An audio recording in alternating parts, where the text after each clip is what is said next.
Hi, this is Congressman Tom Cole, and this is another one of our weekly congressional chats.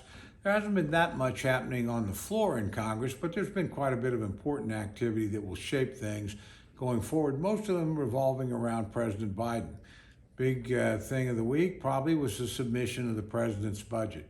And frankly, we always joke all presidential budgets are dead on arrival when they reach the Congress. This one is more dead than most, and I'm glad that it is, quite frankly.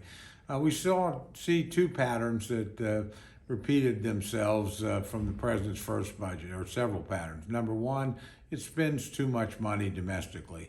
Once again, the president's calling for major increases in domestic spending at a time when we know that helps fuel inflation, and we're facing extraordinarily high inflation.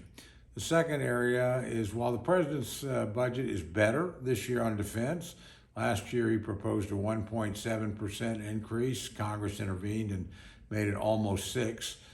This year he proposed about a 4% increase.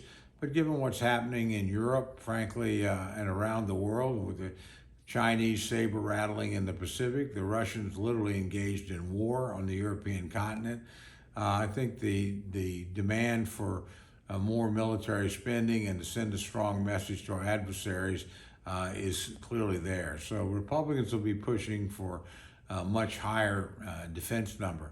Another mistake in the president's budget, even though Congress overruled him and put the Hyde Amendment, which protects unborn life, back in the legislation after he'd submitted a budget without it, he once again submitted a budget that left this important information out.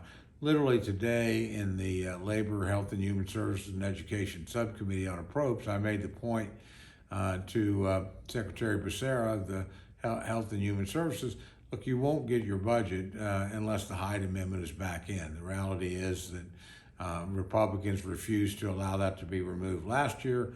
They're going to refuse to do that again. There will not be any Republican votes for a budget that strips the Hyde Amendment and other important pro-life legislation out of the appropriations bills. And they know that, and frankly, in the end, to get a deal, they're going to have to concede on that issue, and I think they will.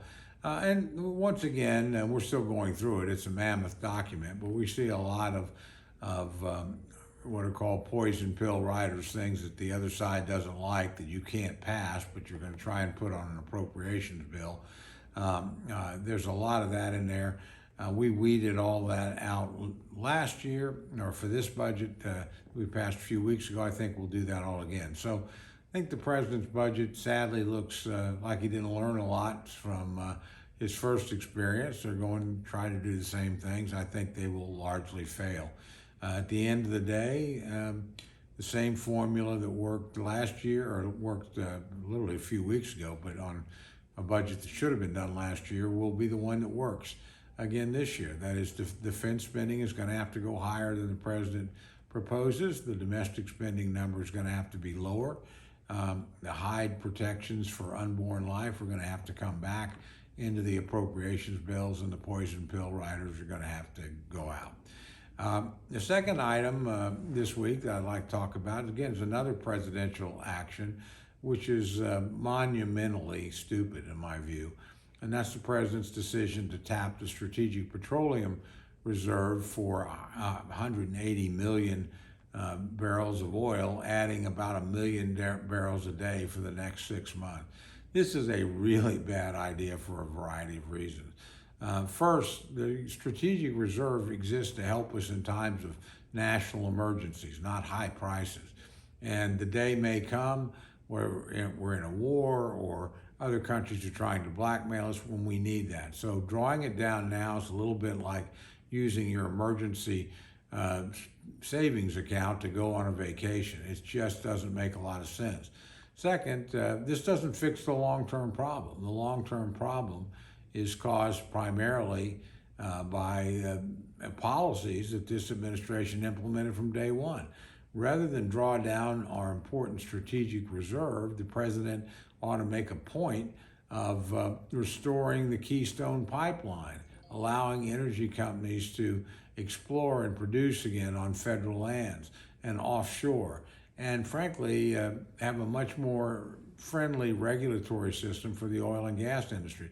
When President Trump did that, we became energy independent, and frankly, we were producing 2 million barrels more a day than we are now. Those are the policies that most quickly could reverse this situation. Again, resorting to gimmicks like using the Strategic Petroleum Reserve are a mistake. Final reason why this is a bad idea, because strangely enough, if it worked, you would actually have people using more oil. In other words, you hold down the price, it's going to be used. They won't be producing more, we'll just be eventually becoming more dependent on foreign sources.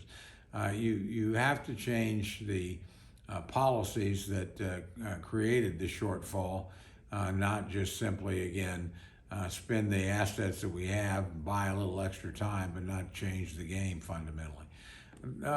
Last thing I want to talk about very briefly is Ukraine, and I just flagged this because number one, they continue to be an amazing people fighting for their freedom, holding out against overwhelming odds, even in some limited areas going on the offensive.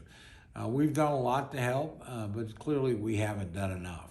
And it's frustrating when Congress clearly on a bipartisan basis wants to send them jets and the administration hasn't done it, or Congress wants to get more weapons there faster and the administration, it just seems to be slow.